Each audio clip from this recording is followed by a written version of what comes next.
Judy Copenbarger here. Welcome back to our channel.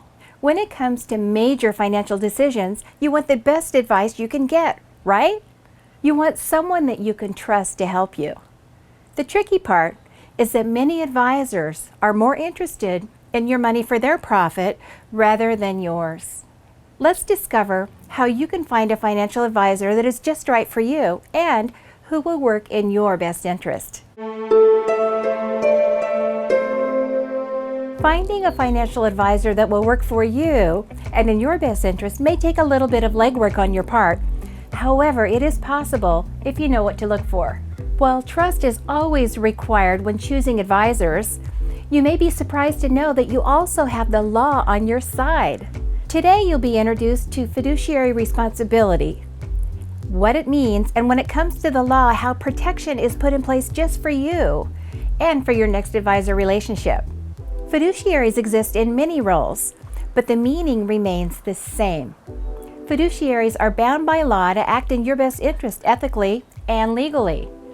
In this type of relationship, any assets that they manage on your behalf are invested solely for your benefit.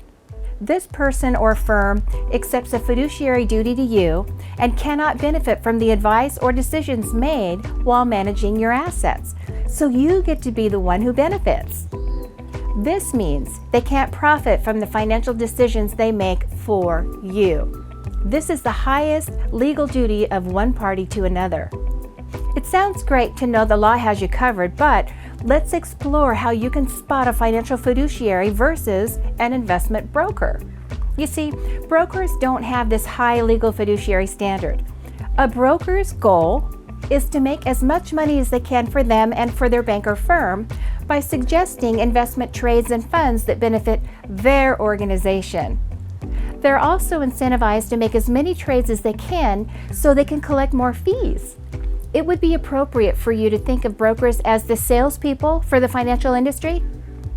Almost everyone you meet that says they're a financial consultant, a financial advisor, or financial professional is compensated in this way. Good for you to know. Brokers and salespeople in the financial industry are held to a lower standard of suitability. In very recent years, however, they're legally charged with putting every client's best interest ahead of their own. Their choices only have to be suitable for you. Legal fiduciaries operate transparently, and every part of their process, decision-making, and reasoning must be discussed with you up front. They have to prove that the advice they're giving you is good for you. Given a choice, you're going to want to choose the fiduciary gold standard. So when you're looking for a financial advisor, ask if they are a registered investment advisor, RIA, with the state or with the Securities and Exchange Commission, SEC. This information can be verified online.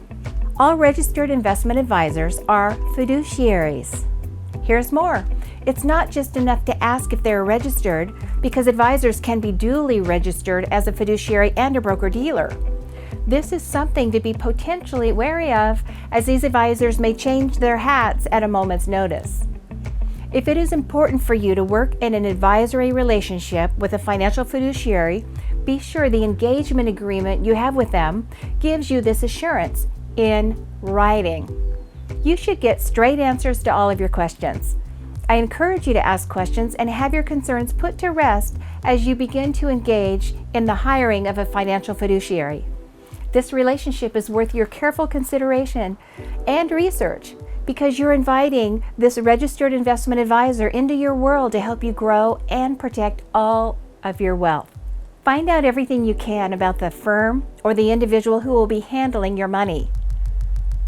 In addition, consider that a great place to start is by asking your friends and family who they trust, who handles their money.